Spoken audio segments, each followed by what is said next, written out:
So here's my 3 tips. Sorry, this got formatted a little bit weird on the screen, but basically, make sure you're really validating your idea. I think the more crowded your market is, the more you really need to do that up front. Make sure that you're doing a lot of hustling, is what I call it, before you even launch. That's why it does help if you have 2 people, someone doing the coding and then someone kind of doing the hustling. And then the last is make sure you really kind of embrace, if you do pick a niche, really embrace it and make sure you're marketing to it, because that's going to set you apart. And you can always kind of expand those niches. You can always expand them, but it's really hard to kind of go from being everything to everyone to a really targeted use case. So the first part is really, really validate your idea.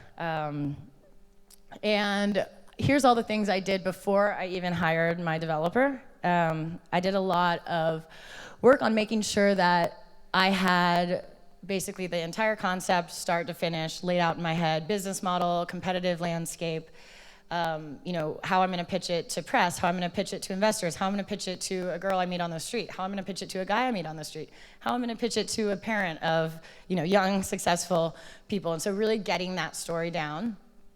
And I spent a lot of time on wireframing, and this is something you don't need to have a technical background to do, and it really shows, I think, your kind of dedication to the product when you can get I can read it over here. When you can get really kind of in the weeds with your product prototyping.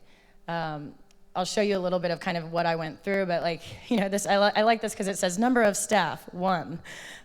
This was an executive summary I had to fill out for some program that I ended up not getting accepted to, but I think that what it made me do is sort of lay out all of the things. I mean, this goes on into the problem, the solution, the business model, the margins, the exit opportunities, who's failed, who's succeeded. You really are doing kind of a full, almost research report on your industry and your likelihood of success. And I think it really brings to a forefront some of the challenges you're gonna face. When I was doing this, I found 7 kind of similar sites to mine that had died, right? And so I tried to research why they had died, what had happened. Was it that they chose the wrong technology, or was it that their market was too small? And so really doing kind of research on the graveyards in your industry, I think is really helpful. And I talked to a couple entrepreneurs on the phone about why their dating startup failed. There's a ton of failed dating startups.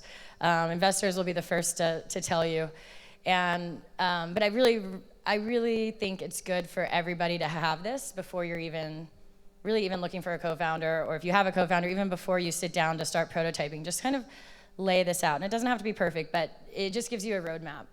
And the funny thing is, I actually, just one more thing, I looked back on it today, right before I was putting this presentation together, and it's actually pretty on target.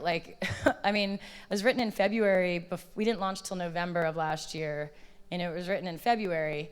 And you'd think a ton of things had changed, but really the entire go-to-market strategy, the features, the differentiation, how I think we are gonna make money, what our exit opportunities are, they all haven't changed that drastically. So it is a really good roadmap to use it to guide yourself. I also think the better prototypes you can make, the better feedback you're gonna get from your users, and the better your kind of launch is going to be. Ideally, you wanna launch with a product that you already know people want. And so this is an example of what I use. I use Balsamic to really spec out even the messaging, how the user is going to be onboarded, what's going to happen when you click like or dislike, how they're going to kind of proceed through the screens. And I continue to kind of flesh these out into more and more high resolution prototypes. You can see here it got a little bit more intricate, where you're actually talking about, okay, if they go here, choice A, you go this flow. If you say no, you go this flow. This is an example of where I found I had put LinkedIn as the first login button, and then I had put Facebook second. And I found through doing user testing that people were really uncomfortable giving you their LinkedIn credentials, no matter how I messaged it. So what we ended up doing was switching Facebook to go first and then LinkedIn to go second. And by the time people already give you their Facebook credentials, they're already kind of locked into the onboarding process. So we actually saw a pretty high conversion to LinkedIn because they had already kind of felt invested. And I think little things like that you might not know without really testing your onboarding as much as you can. And this is, again, you could do this all without a developer. I started to get a little bit more and more, I guess, high fidelity And you can see my first logos before I got a designer involved. But first logo, still figuring out taglines, still figuring out kind of the look and feel. But this is what I ended up using to pass to developers to actually give me a quote. And I eventually found someone who was gonna do it as more of a kind of temporary co-founder. But this is the exact kind of spec I gave him, and did these little notes. And so as much as you can do that up front, you can get a better, if you don't have a co-founder, you can get a better quote for development. And if you do have a co-founder, there's less ambiguity between what you're expecting each other to do. So I think in either way, this is a really good step to take before putting code down. And so again, you can see I got super far in the prototyping, and again, this is all without starting to code. And I think going from here to the design, I passed this off to a designer. They made it look a lot prettier, but kind of the basic, you even see if you looked at the app now, it's like pretty close to this. So we didn't change that much. The designer definitely added polish, but I guess the takeaway is you can do a lot yourself as a non-technical co-founder.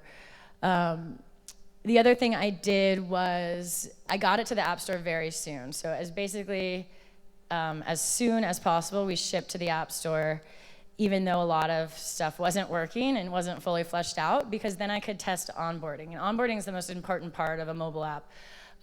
You need to make sure that not only is it bug-free, but it is as fluid and frictionless and fast as possible, so that users are not ever thinking, oh wait, maybe I don't want to do this, or get second, especially on dating sites, a lot of people will get cold feet halfway through. So we really spent a lot of time finalizing the onboarding flow, a lot more than other parts in the app, which you'll notice if you're a user, like there's definitely a lot more clunky parts once you're inside, and it's clear we just didn't do as much testing on that than we did on the onboarding. And I really worked on the copy and the messaging. That's just as important as the features. How you're positioning, why they need to give you their LinkedIn. We saw a huge change when we started telling people, do you want to see your boss on LinkedIn?